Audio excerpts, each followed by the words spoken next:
एक गांव में एक सीधा साधा किसान रहा करता था।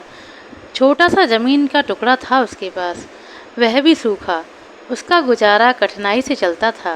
परिवार में काफ़ी सारे सदस्य और धन का अभाव। जीवन से उबा कर्जे में डूबा हुआ था। रात दिन चिंता में घिरा प्रभु से प्रार्थना करता रहता। उसने अपने छोटे से खेत को हल से जोतकर बीजा था और अब ढेले तोड़ रहा। प्रभु की महिमा वहाँ से एक साधु गुजरा।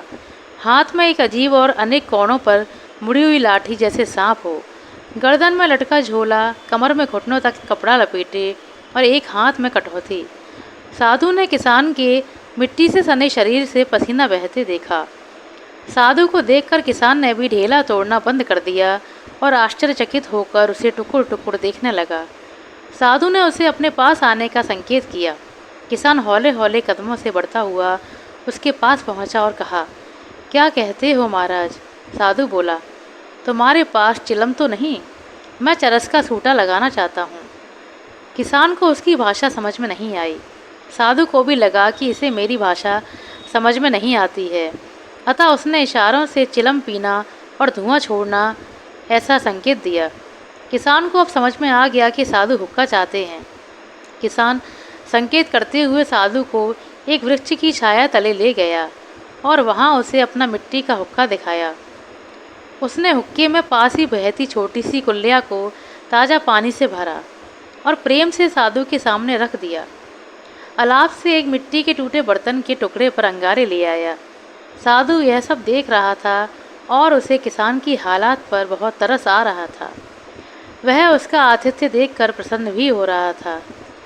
किसान ने जेब से तांबे का एक सिक्का निकाला और चिलम के छेद में डाल दिया, क्योंकि चिलम का छेद बड़ा और खुला हुआ था।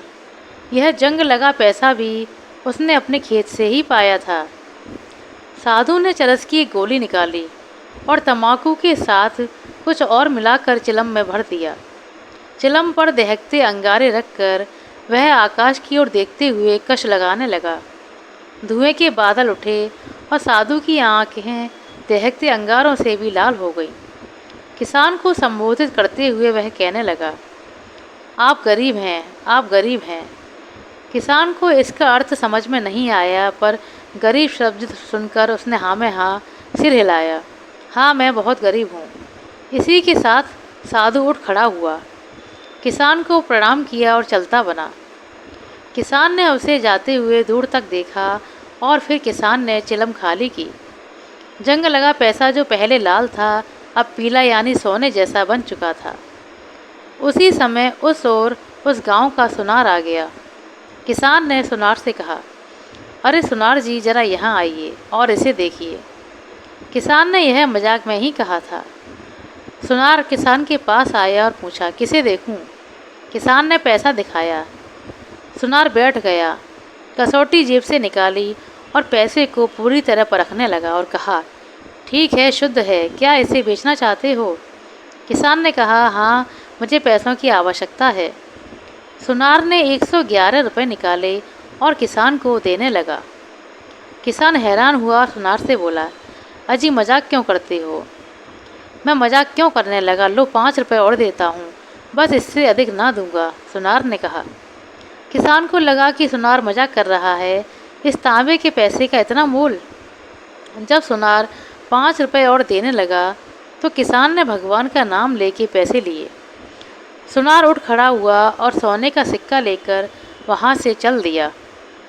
किसान हैरान था कि साधु ने उस तांबे के सिक्के को आन की आन में ही सोने में कैसे परिवर्तित कर दिया। काम छोड़कर वह साधु की खोज में उसी दिशा में गया जिधर वह साधु गया था।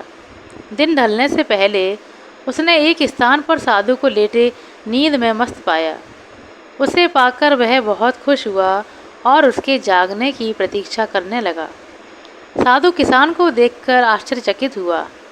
किसान उसके चरण पकड़कर अनुनय विनय करने लगा कि मुझ पर कृपा कीजिए, मैं बहुत गरीब हूँ, और जार जार रोने लगा। साधु को किसान पर दया आ गई।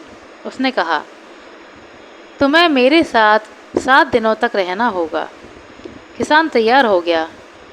फिर साधु ने किसान को सूखी लकड़ियाँ लाने के लिए और धूनी जलाने के लिए कहा। किसान ने तुरंत ही उसकी आज्ञा का पालन किया और उसे कार्यान्वित किया। साधु ने भूमि में एक छेद बना दिया। इस छेद में अपनी लाठी का निचला हिस्सा घुसेड़ दिया और अगले भाग पर अपना माथा टिकाकर साधना करने लगा। किसान धूने में लकड़ियां डालता गया, अपने लिए थोड़ा बहुत कुछ ना कुछ बनाता गया और दिन काटता गया। 7वें दिन साधु के द्वारा बनाए गए छेद से एकदम एक मोटी जलधारा निकली, जिसने आसपास को जलमग्न कर दिया।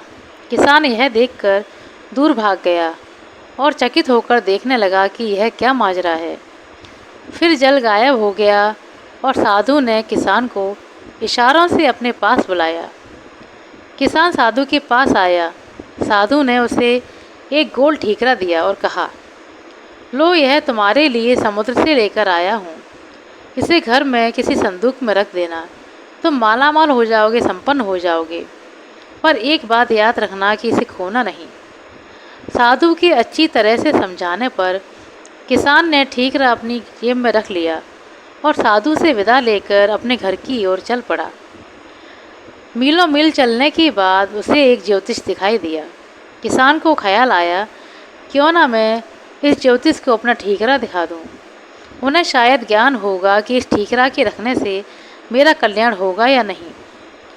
ठीकरा ज्योतिष को दिखाकर इसे प्राप्त करने का सारा किस्सा भी उन्हें सुनाया।